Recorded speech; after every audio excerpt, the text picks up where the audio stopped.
పరిశ్రమలో భద్రతా పరికరాలు ఇవ్వాలి. 53వ భద్రతా దినోత్సవాల సందర్భంగా భద్రతా పరికరాలు కార్మికులందరికీ ఇవ్వాలి. నేషనల్ భద్రతా దినోత్సవాలు జయప్రదం చేయాలి. భద్రతా దినోత్సవాల సందర్భంగా భద్రతకు ప్రాధాన్యత ఇవ్వాలి. భద్రతా దినోత్సవాల సందర్భంగా యాజమాన్యాలు భద్రతకు అధిక ప్రాధాన్యత ఇవ్వాలి. కార్మికులందరికీ బూట్లు అన్ని సౌకర్యాలు ఇవ్వాలి. జోళ్లు అన్ని సౌకర్యాలు ఇవ్వాలి. పరిశ్రమలో కార్మికులందరికీ భద్రతా పరికరాలు ఇవ్వాలి. కార్మికులందరికీ భద్రతా పరికరాలు ఇవ్వాలి. యాజమాన్యాలు భద్రతకు అధిక ప్రాధాన్యత ఇవ్వాలి. వర్ధిల్లాలి కార్మిక ఐక్యత. జిందాబాద్ సిఐటియు. జిందాబాద్ సిఐటియు. జిందాబాద్ సిఐటియు. వర్ధిల్లాలి కార్మికుల ఐక్యత.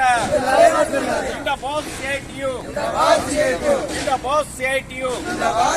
కార్మికుల ఐక్యత వర్ధిల్లాలి. కార్మికుల ఐక్యత వర్ధిల్లాలి. భద్రతకు అధిక ప్రాధాన్యత ఇవ్వాలి. భద్రతకు అధిక ప్రాధాన్యత ఇవ్వాలి.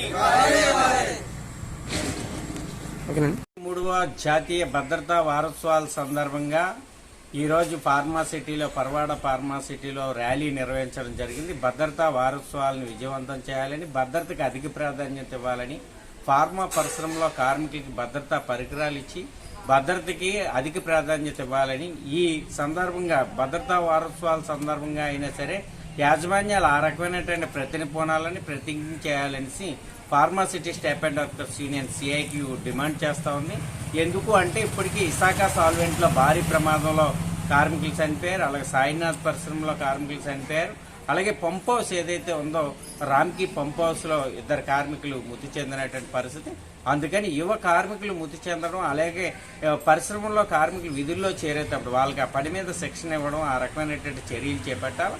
ఈ సందర్భంగా అయినా సరే భద్రతా పరికరాలు ఇవ్వడం కోసం బోట్లు, అలాగే ఏదైతే భద్రతా పరికరాలు ఇవ్వాలి ఇవన్నీ కూడా ఇచ్చి కార్మికులకి పనిపై శిక్షణ కల్పించి ఆ రకంగా పనులు నిర్వహించేటట్లుగా, ఏదైతే ఫార్మాసిటీలో భద్రతా ప్రమాణాలకు అధిక ప్రాధాన్యత ఇచ్చారు, కార్మికుల యొక్క భద్రత బాగుంది అనేటట్లుగా ఈ ప్రతిజ్ఞ పోనాలని, ఈ భద్రతా వారోత్సవాల సందర్భంగా అయినా సరే యాజమాన్యాలు భద్రతకు అధిక ప్రాధాన్యత ఇవ్వడానికి కృషి చేయాలి. ఆ రకంగా చేయకపోవడం వల్ల కొన్ని యాజమాన్యాలు లాభాలే పరమార్థంగా వ్యవహరించడం వల్ల కార్మికుల యొక్క నిండు ప్రాణాలు గాలిలో కలిసిపోతా ఉన్నాయి.